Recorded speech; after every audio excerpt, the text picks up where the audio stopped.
we will disrupt the peace as much as we can because the Broncos disrupted it significantly on Tuesday. And, Chris, the hiring of Sean Payton came at a time when it felt like the Broncos search was going off the rails. That was the sense that was developing, the perception, and we know the perception is reality. Sure. But the perception was that this thing was going sideways. Yeah, that where they were was it not going? getting the people they wanted. Right. Yeah, and that it was just, hey, Walmart conglomerate, this business is a little tougher than selling low-cost retail goods. You've got real competition. You've got people with choices who are being pulled in multiple directions. And you've got a tough balance to strike. One of the points I made yesterday, in retail, you go crush your competitors. In the NFL, your competitors are also your business partners. And there's a line you don't want to cross. They could have thrown enough money at DeMeco Ryans to get him to choose the Broncos over the Texans. You had enough zeros to the offer, and he's going to say, okay, fine, you've convinced me to take the Broncos job instead of the Texans job. But they're the new kids on the block. They don't want to blow the salary curve. We talk about this all the time. Right. There's no salary cap for coaches, but there's that wink, nod, and look of disapproval that you're going to get at the league meeting in March if you go too far with either giving a player a 5-year fully guaranteed contract or blowing the salary curve for the head coaches of the NFL and making it more expensive for everyone else. So it just felt like they didn't quite know what to do. And then at some point yesterday, Chris, they dropped that thing into overdrive and they got it done. Yeah, they did, Mike. And, you explained it right. I mean, it's kind of funny how this all went down, at least in my opinion, just as far as the Broncos. Hey, we know it's a marquee job. It's an unbelievable market. They're great fans. It's a good stadium. They got a good facility. All the things are in place to be successful.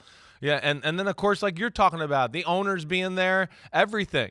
So it seemed like it was going to be one of the hotter job openings, right? And then we just went through time here, and you're going, wait, another interview. Wait, nothing's happened. What's going on?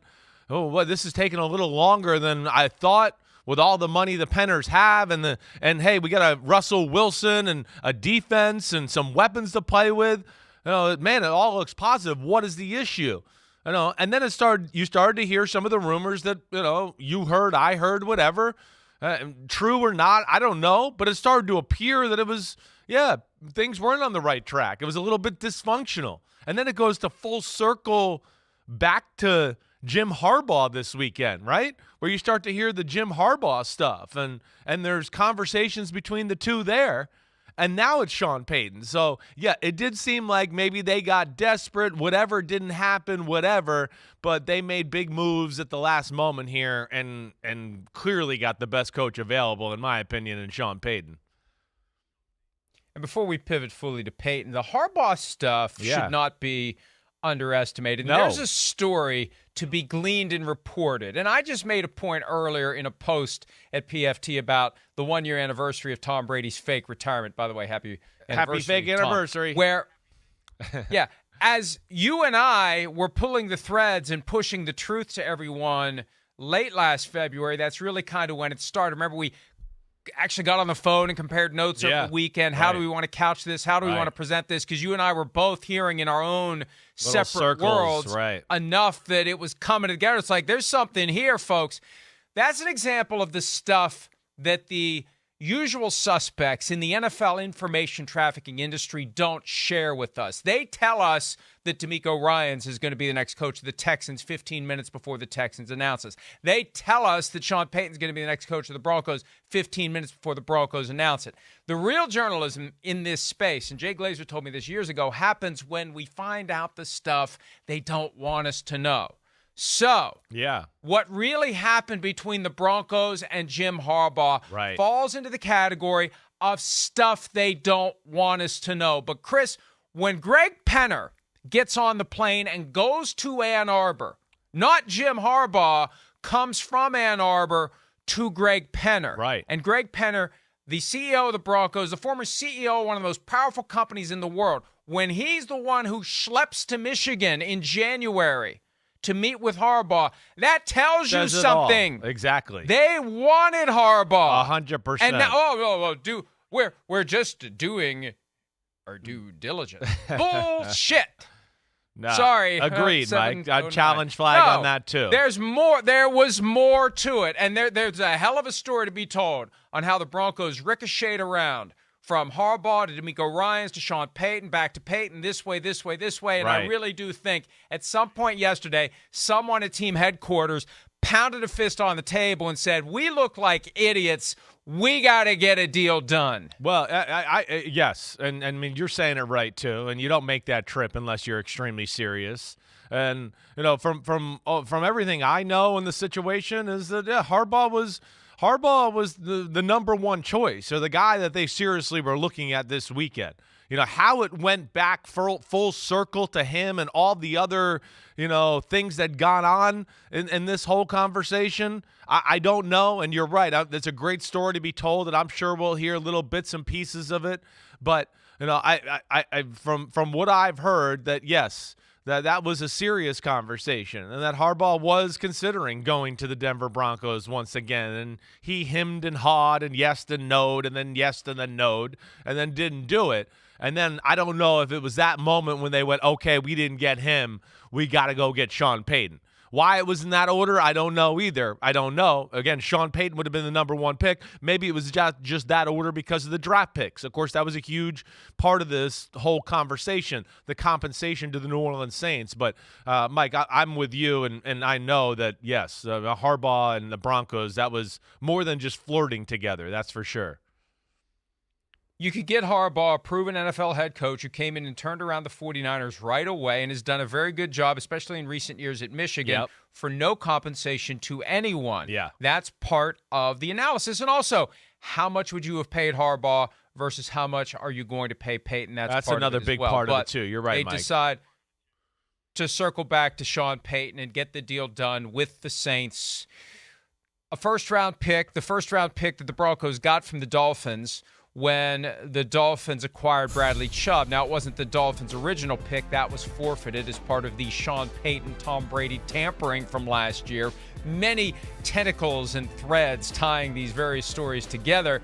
This was the 29th overall pick that comes via the 49ers as part of the trade that allowed them to move up to get Trey Lance 2 years ago. That's this pick that goes to the Broncos now for 2023, along with a 2024 second rounder. It's Payton and a 24 third rounder. So, look, we reported a week and a half ago the Saints were determined to get more than a mid to late round pick for Sean Payton, and they did, but not much more. They upgraded a third round pick to a second round pick, and who knows how that's going to shake out based on where the Broncos finish this year and where the Saints finish this year. There may not be much of a gap between a low 2 and a high 3. We'll see. We'll see how both teams do. There could be a huge gap. It could be a high 2 and a low 3, but we'll find out as the season unfolds for both teams. But Payton is the guy, and Payton is basically confirmed. We haven't seen an official announcement yet from the team, but Payton's made it clear he's going to get it done. The details are being worked out.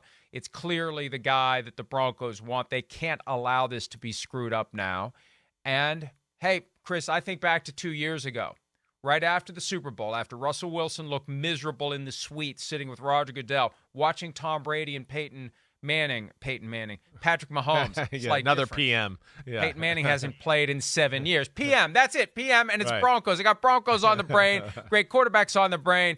Tom Brady and Patrick Mahomes playing in Super Bowl 55. A couple of days after that, he's on with Dan Patrick, the show that follows us here on Peacock, and he starts airing grievances about the Seahawks. And next thing you know, his agent says that he does not want to be traded, but he would accept a trade to the Bears, Raiders, Cowboys, or Saints.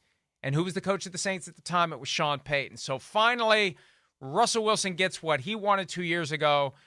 And we'll see if Sean Payton can fix Russell Wilson. This is a no-lose proposition for Sean Payton, because if Russell Wilson stinks this year, it's Russell Wilson.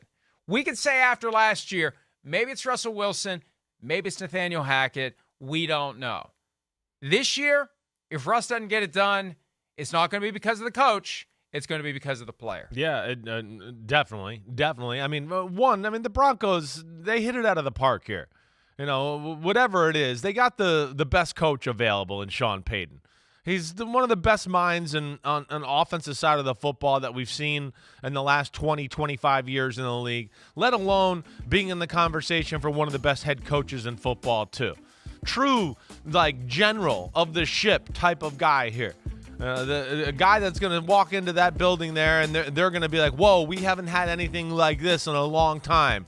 The guy just telling us all what to do, knows how it's supposed to be done. So it's going to be great for the organization. And then, listen, when it first happened, the first thing I thought of, and like in a good way, with a grin, is just, oh, that lucky SOB Russell Wilson, look at this crap. He's just going to, struggle, and he's going to get the damn quarterback whisperer, the guy, the offensive genius himself is going to come into town, and he's going to save Russell Wilson. He is. Not to say that Russell Wilson might not have been saved to a degree with somebody else. I just have, I have little doubt about it now. I don't. Sean Payton's going to make it all about Russell Wilson and the quarterback and making it better. He's going to take the challenge personal, let alone we know how great he is on the offensive side of the ball. And, of course, he's dealt with a quarterback who's a little bit smaller in stature before, too. So he's going to know how to make him feel comfortable and do all that. And so that's, from that standpoint, right off the bat, I just go, man, what a great, double down move on your $250 million contract on Russell Wilson. Yeah, hey, we're spending some money here, but I think this is money well spent in Sean Payton, and he's the guy that can turn Russell Wilson back to the guy we know and we've known for a while. January 25 of 2022, Sean Payton resigned as coach of the Saints, and the play was Sean Payton and Tom Brady in Miami. That was all happening behind the scenes last year and didn't come to fruition because on the same day Tom Brady officially retired, unofficially, fake retired from the Buccaneers, Brian Flores filed his lawsuit against the Dolphins, and it blew everything up, threw everything off track. The Dolphins couldn't proceed with their plan. But Payton, taking a year off when he wasn't going to, went to work for Fox. And he said this in October on Colin Cowherd's show when Russell Wilson was already struggling through the first 4 games or so of the season. Right. What Payton said is, I'd want a cut-up of all of Russell's pass plays of 30 or more yards from the field. I'd want to see, are there some schemes that he felt comfortable with? They did a great job in Seattle of bringing him off of a naked bootleg and pulling up, and we all saw that he would throw it back to Tyler Lockett 60 yards in the air. I'd want another look of all of his red zone touchdown passes inside the 20. That's what I'm asking for from assistants. I want some of his greatest hits, and I want to make sure that we have those song lyrics available. If not, we have to put them into our offense. That's what good coaching is about. It's about figuring out what your players do well and doing it, figuring out what they don't do well and not doing it.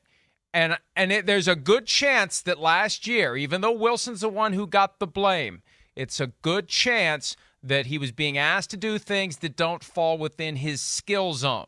And that Payton, I guarantee you, will only do things that Russell Wilson is good at doing and won't expect him to do something that he's not built to do, Chris. I agreed 100%. I mean, the only way I'll push back a little bit here, but it's not going to be a real pushback, is that, hey, I mean, the 15-yard out route last year that was open 80 times, right? I mean, Russell Wilson can hit that. But to your point here in all of that, Sean Payton is like he's a salesman. He's going to be able to sell his plays better, and he's a hype man. And he's going to make and one of the most important things about playing football in the NFL, and especially at quarterback, is just confidence and yourself, yes, and your offense and all of that. And that's all for the great ones too. That's Brady, Manning, they'd all tell you that. The coach has to have that way of, hey, every now and then I got to yell at him. But more than not, it's, hey, make this guy, make sure he knows he's the man. So it kind of permeates through the rest of the football team. And I think that's where he's going to be great too. So he'll be able to do some of those plays that didn't work with Nathaniel Hackett. He's going to sell them different by a little different coaching points and the way he communicates, because he's one of the best communicators there is, right? I don't know how he'll do that. I haven't been in a room with him that way. Needle him, whatever. but also then start to build the guy back up too, to be like, hey, come on, look at this. To your point, Mike, look at this. This is 5 years ago. You could still do this. You were throwing 20-yard out routes then. Look, here's the tape. Here's the tape. You could do this. And he'll start to rebuild Russell Wilson, the player, the competitor, the computer, and his confidence, to where that'll be the first step. And that's where I have total confidence in Sean Payton, that he'll get things going in the right direction for the whole team in that way, and have them all going, wow, this is awesome. What an awesome playbook. And they'll be saying that by the second or third week he's there. Yeah, you mentioned Russell Wilson missing a 15-yard out route that we know he can make that throw. So you start wondering, can he not make that throw? But the confidence undermines everything. It does. When you feel discombobulated, when you feel like the walls are closing in on you, that your teammates are doubting you, that the media is doubting you, when you are someone who is so clearly attuned to public perception and how you're viewed and what they say about you, when they're not saying nice things about you, that's going to affect you. And that's not a criticism of Russell Wilson, because I would say most of the quarterbacks in the NFL are very sensitive about what we say and pay attention to what we say. And even though they act like they don't care what we say, they deeply care what we say. So all those things come together, and it causes the man's psyche to crumble, and it makes what was once easy impossible. Exactly. We've all been through that. Right. Anything we do, if you're not feeling confident about it, you're not going to do it as well as if you did feel confident about it. And you're going to make a bunch of dumb mistakes along the way because it's gotten inside your head. That's human. So you're right. Sean Payton's goal, beyond the X's and O's, is going to be the leadership, the encouragement, drawing out the best version of Russell Wilson that he can, pressing the buttons the right way to get the desired result. That's what a coach does. Coach doesn't slam himself into his room and draw up schemes all the time. Scheme. You got to work with the humans, and you got to get the human beings who are working for you and with you to do the best they can. And that's, Payton. And where he's great. Pushback, Payton only won one Super Bowl, and Payton this and Payton that. Look, he paired with Drew Brees, a guy who's about the size of Russell Wilson and slighter of build than Russell Wilson, and he made him into one of the all-time greats. Right. One of the all-time greats. Right. And look, Drew Brees had something to do with that. Right. Intense competitor, got the absolute most out of his God-given skills, et cetera, focused and driven and hardworking. But Russell Wilson's got a lot of the same traits. That's right. And Sean Payton is going to maximize them. Whatever Russell Wilson is right now, Sean Payton will maximize it. Whatever he has left, wherever he is at age 34, Sean Payton will maximize it. Agreed. That's where I love it. Again, and Jim Harbaugh, you said all the right things as far as him being a good head coach, and DeMeco Ryan, I certainly think he's got a bright future, and we'll talk about that later. But for this situation, intended or not, this is the right guy in my opinion. And two, they're in a lot of ways got a lot of pieces to where, hey, they're kind of ready to make a run. I'm not sitting here saying Super Bowl, but they're ready to jump back into the, hey, we're relevant, we're in the playoff conversation. Their roster is definitely better than what their record showed last year. So that's where I love it. And then, yes, you traded away a lot of assets and players and then paid a guy a ton of money. And, yeah, now you got to pay a new head coach, a lot of money too. All right, and you had to give away a few draft picks. But, damn, it's worth it, as we've talked about. The head coach in the NFL is so important. It is, to me, worthy of, quarterback money or at least being in the, second highest guy in the organization being paid other than the quarterback. They've been, severely underpaid for years. But that's where I think this is going to be a match made in heaven. I really do. I think they lucked into this one, and it's going to be awesome. And, Mike, to the other point, too, the other thing he's going to do? I would just be shocked, right? The other part of the building up of Russell Wilson, getting him going, look at my plays, look at all this, look at what Drew used to do, look at what you did. Man, you can do all this stuff. He's going to, I would bet you the first moves are going to be offensive line related. That's the other part he's going to rebuild, Russell Wilson. He's going to go, look, I got all these big effers up here. Just don't worry about it. We'll get them protected just like he did with Drew Brees. Yeah, you're a little smaller. It's all right. I'm going to have the biggest damn guys ever. and you just get back there and listen to what I say and read the plays out. That'll be another thing that, of course, was an issue last year, but he'll take that off the plate of Russell Wilson having to worry about it, and that'll go a long way in building his confidence up and letting him, fire the ball around the field as well. And frankly, when you think about it, Russell Wilson never really benefited from a great offensive he did line. Not. Early on, time maybe. in Seattle. That was Right. always one of the weaknesses of the Seattle team. So as of yesterday, while you were recovering from your latest episode with a LaGuardia Airport hamburger on the floor and Miles Simmons was sitting in, we were talking about this, and the perception was that the Broncos had lost a tug-of-war with the most dysfunctional football operation over the past several years in the NFL, which looked horrible. Yeah, what was this all about, Broncos. right? Horrible for the Denver Broncos. So DeMeco Ryans chooses the Texans, and the day begins to unfold. So this is one of the very fascinating subplots of Sean Payton to Denver. Because on the heels of the report landing that Sean Payton is going to Denver, Ian Rappaport of NFL Network, which is partially owned and operated by the Broncos and all of the other teams, he works for the Broncos indirectly. He said that the Broncos spent Tuesday trying to convince DeMeco Ryans to go there instead of Houston, and only after it was abundantly clear that Ryans was not going to alter his plan did the Broncos pivot to Sean Payton, and they got the deal done. Now, the Broncos vehemently disagree with that, to the point where multiple reporters have had this story, and I've talked to a source with knowledge of the situation in Denver, and that source was as emphatic and upset as I've ever heard this source in the 20 years that I've been covering the NFL. It didn't happen. It's a complete fabrication. I have no idea where this came from. There's been no communication since last week with DeMeco Ryans by anyone, directly or indirectly, agent or coach, owner or front office, not even through players, back channels, intermediaries, nothing. We moved on from DeMeco Ryans as of last week. Period. End of statement. And the whole thing to me just becomes unique and rare because you've got somebody on the NFL payroll working for an operation that is owned by the 32 teams directly at odds with one of those teams, and that team is pissed. Oh, that team is pissed. Now, teams get pissed at reporters all the time, but it's one thing to be pissed at me. You don't control me. You don't pay me. You can't touch me, although you kind of can through NBC, or at least you can try. This is more direct. This gets awkward. And this is another one of those, will we ever really find out the truth about how this showdown plays out? But Rappaport's dug in with his reporting, and the Broncos are dug in with their position. And there's no gray area here.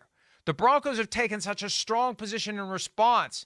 No communication of any kind, direct or indirect, through intermediaries or anyone else since last week.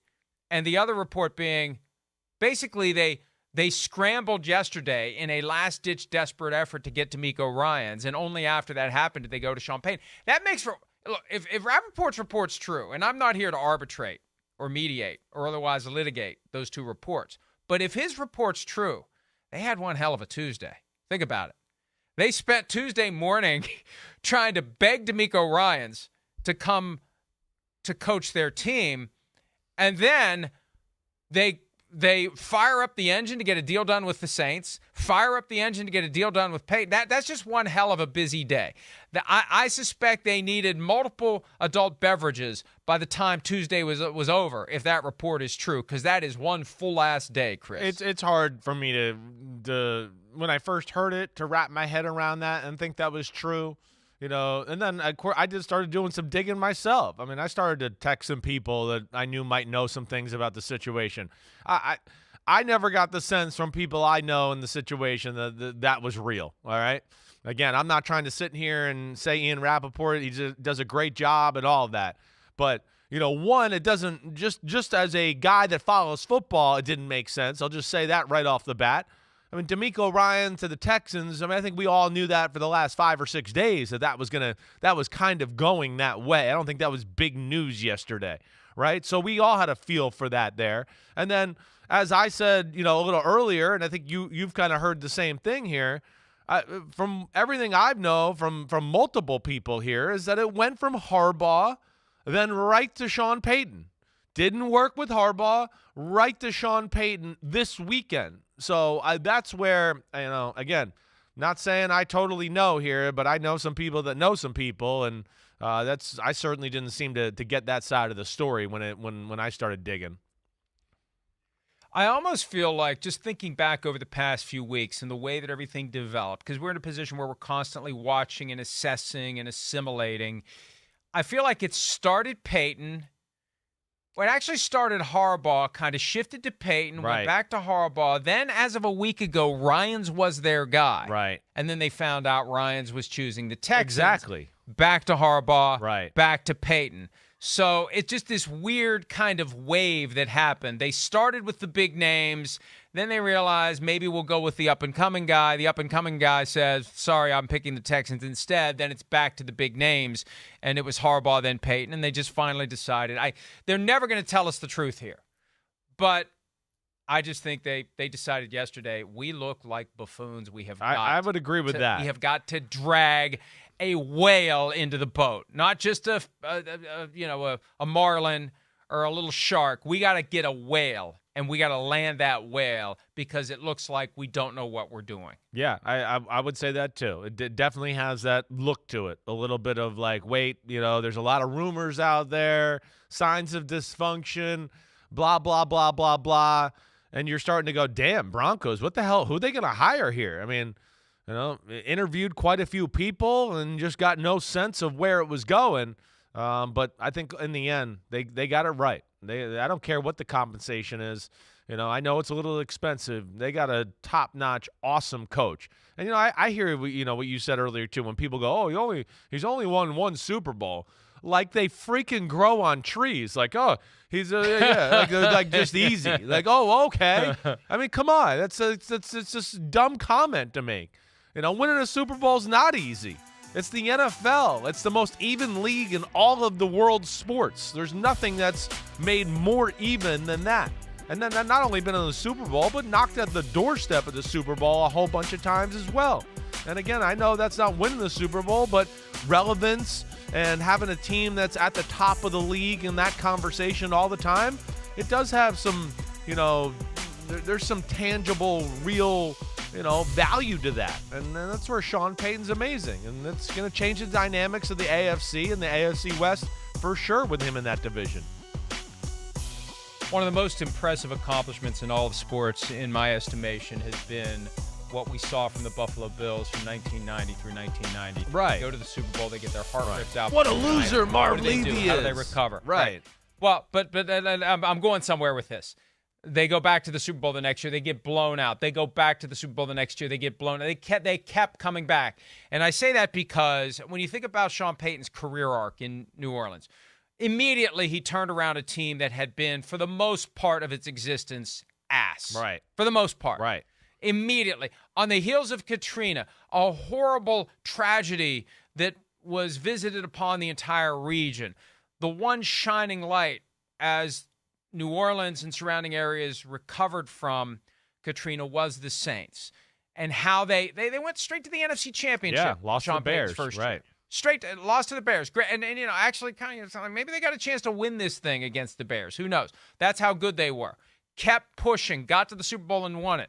And then came the bounty scandal, which was, I think, overhyped.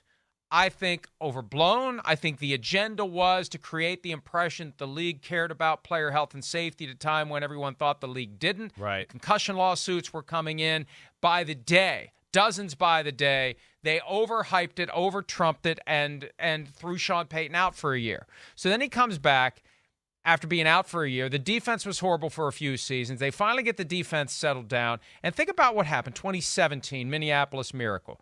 Horrible way to have your season end. Horrible, deflating, shattering. They came back the next year and went to the NFC Championship. Had that uncalled pass interference by the Rams. Horrible, deflating way to have your shot at the Super Bowl taken away from you. What did they do? They came back the next year, got to the playoffs, hosted a playoff game against the Vikings, lost in overtime on an uncalled offensive pass interference by Kyle Rudolph. What did they do? They came back the next year, 2020. And they had the game won against the Buccaneers. They're up 10 points in the third quarter. Right. The strip, they're going down. They're going to go up by 13 or 17. And Jared Cook, the tight end, the ball gets ripped out by Antoine Winfield Jr., and that changed everything. I mean, 4 straight years they had their hearts ripped out, and they kept coming back. And in 21, it all fell apart because Drew Brees retired and COVID wrecked. It was a mess. And they still almost made the playoffs. Yeah. So my point is this. Don't talk to me about how many Super Bowls you've won. Show me what you've done the other years. With the talent you have, with the adversity you've faced, what have you accomplished? And people are saying, oh, let's look at Sean Payton's one-loss record and Mike McCarthy's one-loss record, and why are we assuming one is so much better than the other? Well, because one is a lot better than the other. Because we know things. We've seen things. We understand detail-oriented. We understand that there's a higher level of achievement that Sean Payton is able to push a team to. And Mike McCarthy's done great things as a head coach, but Chris, I think you'd agree with me that Sean Payton is a step above Mike McCarthy. I totally, I do, yes. I mean, maybe more than a step. And I don't mean that to be disrespectful to Mike McCarthy. I got a lot of respect for what he has done. But, I think to the point you're trying to make is Sean Payton was driving the ship with the New Orleans Saints, right? Drew Brees, yes, we know he's really good, but he came from a team where they were like, you're not good enough for us, and he made him into something and built it just what's perfect for him. And then Drew capitalized and took advantage of all that. Mike, if you're going to compare Mike McCarthy, which I know I've seen those comparisons online too, I would just go, hey, did a lot of good things too. But the captain of that ship was number 12, okay? They won a Super Bowl because number 12 did some of the most amazing shit we've ever seen in the league in a playoff run, where he literally just took over games. And I'm not lying, Mike. You know it. You've talked about it. No. Those were 2010. Right. I mean, Sixth seed. Right. That was just like, whoa, you can't stop this guy. I don't care who you are. And he beat teams that were better than the Packers almost by himself, and then won a Super Bowl. So I think that's the difference. Mike McCarthy went to the Cowboys and went, whoa, hey, I don't want to call the plays. You call the plays, Kellen Moore. You think Sean Payton's going to do that this year? I mean, he's not. So that in itself, I think, just tells you all you need to know. I've got a great story to tell about Sean Payton that I'm not sure I can tell yet, but he's due to be with us in Phoenix next Friday, and I assume he's still going to do that because he's done that tour. Better. What is it, Zebra Technologies? Right. He does that every year during the Super Bowl, and he's on the show with us every year. I'm going to try to reach out, and he's got other things to do in the short term, but I want to let him tell the story that I'd like to tell. That was kind of the moment I realized that this is a guy that is going to put in the work. He's going to bust his ass. He's going to stay up till 2, 3 in the morning. He's going to constantly be thinking about ways to make the offense better, constantly coming up with ideas for plays that will make the team better as it relates to the defense they're about to face. We've criticized college coaches like Cliff Kingsbury for relying upon system and not adapting enough to the defense that they face week in and week out. Sean Payton is the master of knowing what defense he's going to face and of adjusting his offense on the fly, installing new plays in a walkthrough in the hotel ballroom the day of the game, whatever it takes to get an edge against the defense that he's about to be facing. And it requires a massive commitment. That's why he's worth the money. That's why the great coaches are worth the money. Bill Belichick, no days off. And when he's working, it's full speed, nonstop, go, go, go. Fill the days with effort aimed at building that possible, maybe little fleeting advantage. That's the thing that folks don't realize. So much of the grinding that's done is wasted because the opportunity never arises to take advantage of that extra knowledge that you've acquired, that scheming that you've done. But when it does come along and you're able to immediately access it in that computer inside of your skull, that's when the magic happens. And it's not obvious how or why, but it all is something that has its foundation laid, staying up till 2 a.m. every night, thinking about it every day, obsessing over it, and coming up with that one play that you're going to have in your back pocket that you may or may not ever use in your life. But, man, if that moment comes and it all falls together, oh, wow. And, Chris, sometimes it happens in ways that aren't obviously eventful to the game. I mean, I've heard stories about how it's just this one little twist, this one little tweak, made a difference on a third down in the third quarter. Right. And you converted that third down and you kept the drive going, and nobody's like, hey, that's the moment that was the turning point of the game. But the coach knows that thing I pulled out of my ass that I'd been waiting to use at the right time, that was kind of the turning point of the game. Agreed. It's the nuance. It's the nuance. It's back to the salesmanship. It's all those things that separate, the great coaches. It is. I mean, as we know, most of these guys, they all got the same plays. It's just about how you package it, what's your feel for breaking down defenses, and how you can teach it and sell it to your team. And that's where Sean Payton's amazing. I've been in some places and we have a play and I go, damn, this play, I don't know, it never gets open for us. What the hell? Why? I mean, I watch other teams and damn, they're hitting it, but we can't ever get open and get this completion. Then I get with a Josh McDaniels or somebody like that, and it's the same damn play, and I go, oh, this is damn.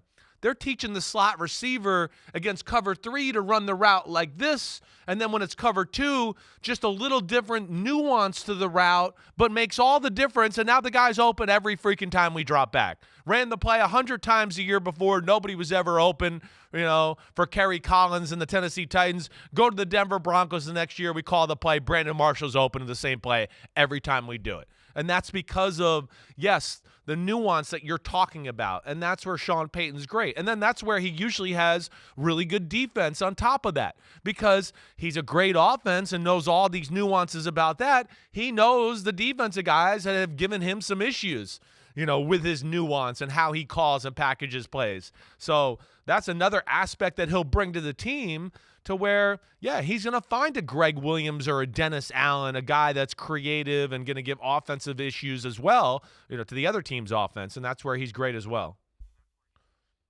There is one very significant game looming for the Denver Broncos and Sean Payton. It will not happen in 2023. It will happen in 2024 at New Orleans. And that happens once every 8 years. It can happen more often than that now because of the 17th game. But every 8 years, you go to every stadium at least once. And next year, 24, is the year the Broncos go to the Superdome. And I think Sean Payton will be received favorably. I think that he will be appreciated for everything he did for that team. And I think there's a lot of relief in New Orleans after this hiring cycle because he didn't land in Carolina. He didn't land in Arizona. He didn't land in Dallas. He's out of the division. He's out of the conference. And I also think that this will give Saints fans maybe someone else that they can kind of follow as their B team, far distant B, I hear you, below the Saints. Like Matt Stafford. But they can root for. Yeah, exactly. They can root for Sean Payton for every game except the one when he comes to town. And when he comes to town, they won't hate him the way that they would if he had become the Panthers coach. And even then, I'm not sure. How could you hate the guy that gave you something you've never had before, and who knows when you're going to have it again? That's right. That's right. He's a legend. He's a legend. He's the greatest coach in Saints history, that's for sure. And he did some things that are historic to the league, not just the Saints, with what him and Drew Brees did and all the numbers and offensive output that they had. It was historic. It goes beyond the franchise of the Saints. So I would think they should be grateful, and we'll see if he can run it back and do it again with the Denver Broncos. If you made me bet, I'm going to bet he's going to do more special than this being a failure. I'm a total believer in Sean Payton, as I think you are. I think he's one of the best head coaches we've had in football over the last 30 years. Well, it's not going to be easy because he's in the Mahomes division. Yeah. Justin Herbert, who knows what he's going to become? Who knows what the Raiders are going to do? Maybe Tom Brady still goes to Las Vegas now. It'd be Brady and Sean Payton and Mahomes and Herbert. Holy cow, it'd be amazing. But guys like Sean Payton don't strategize from the perspective of where's my easiest path. I mean, where do you want to go last year? He wanted to go into the division with Josh Allen and Bill Belichick. Right. So They want to go best against best. As the Bengals said, they have to play us, right? We're going to show up, and we're going to be ready to go, and we're going to compete with you, and we're going to fight every week. We don't want the easy path. We want to take you on, and we want to become better than you. We want to beat you. We want to become the kings of this division. A couple of staff questions before we wrap this segment. Yeah. Because yesterday, one of the things Miles and I talked about, there was the report over the weekend from multiple different media outlets that Vic Fangio was becoming the next defensive coordinator of the Dolphins. Yeah. And in the 3 days since then, there's been no announcement. And I've had people say, well, he's currently consulting with the Eagles, and he can't take that job. Well, you know what? He can. He can take a job whenever he wants, wherever he wants, however he wants. He's not limited by anything. I made 100% sure of that yesterday. In the aftermath of the reporting, Vic Fangio himself told multiple reporters nothing's been decided, nothing's done yet. Word of the 49ers. Yes. And potentially replacing DeMeco Ryans emerged. Right. And now, remember, the report from Shefty, it was one of the Sunday Splash reports late in the season, Sean Payton and Vic Fangio teaming up. Now, it would be a little awkward for Vic Fangio to go back to Denver since he was the head coach there, but Gunther Cunningham went back to be the defensive coordinator of the Chiefs after he'd been fired as head coach of the Chiefs. And there's at least one other example of it that I'm forgetting where a coach has gone back as an assistant after being fired as the head coach. Look, these are all interchangeable. It's the best situation for me. Where am I likely to be successful? Where am I likely to enjoy my job the most? And, folks, the Broncos have a pretty damn good defense right now. That's right. That's the point. Vic Fangio, he might have been flirting with Miami, but then when, San Francisco, and he went, whoa, wait, Denver and that defense too? Hold on a second. I'm not doing anything and committing to Miami yet. Can coach those two teams? That'd be interesting. It would be.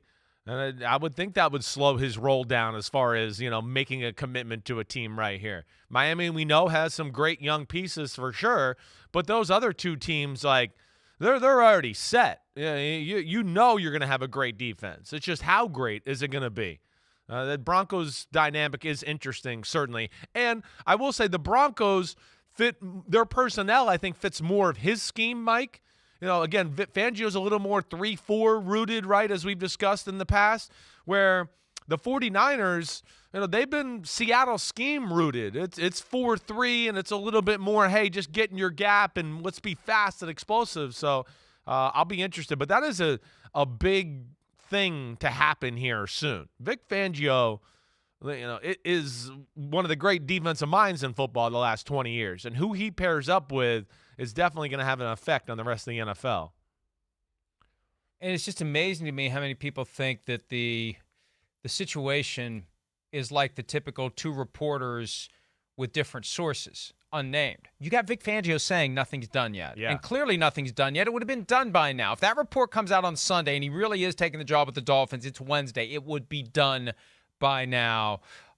If it was truly done on Sunday, he could still pick the Dolphins, but I think we're all at the point where we recognize it wasn't done on Sunday and may never be done. Here's one, Chris, that I thought of when you mentioned him earlier, and we talked about Drew Brees. Would you bring Drew Brees to Denver if you were Sean Payton? And I don't know whether you make him quarterback's coach. I don't know what you do, but would you want him to help you get Russell Wilson right? Yes. And teach Russell Wilson the way Sean Payton does things? Yes. I think it goes back to the salesman thing. I'd want Drew there, not every day, but hey, Drew, can you come 2 or 3 days, at the end of the first week of training camp? And then, hey, would you mind coming back, in 2 or 3 weeks for 2 or 3 days? Again, so Drew can also, help pump up the confidence of Russell Wilson, but two, just give thoughts that, hey, even a great coach like Sean Payton, he didn't play quarterback and have to deal with these things, where Drew can add simplifying things for Russell Wilson in his own brain too. Hey, when Sean used to call this play, he's kind of thinking this, and hey, I kind of looked at it like this always. And he'll give him little tidbits about the offense to make him feel comfortable. Let alone, I think it's just another thing to go, oh, hey, here, Drew's a good guy. Oh, it's cool. Man, Drew was awesome in this offense. Whoa, he still believes in it. Man, oh, okay, all right. I think it's all positive there. And I think Drew, of course, believes in Sean Payton and that offense as well, to where it would be easy for him to sell it to Russell Wilson. And, he's still got that competitive fire burning. I'm sure he'd like to be involved in some capacity in helping helping the cause, being part of the team. And I mean, he was a short-term temporary member of the Purdue coaching staff earlier this year. Who knows? Maybe that gave him enough of a flavor that he decides it's something that he would like to do. Hi, it's Mike Florio. Thanks for watching PFT on YouTube. Hit subscribe for the latest news and analysis from Pro Football Talk.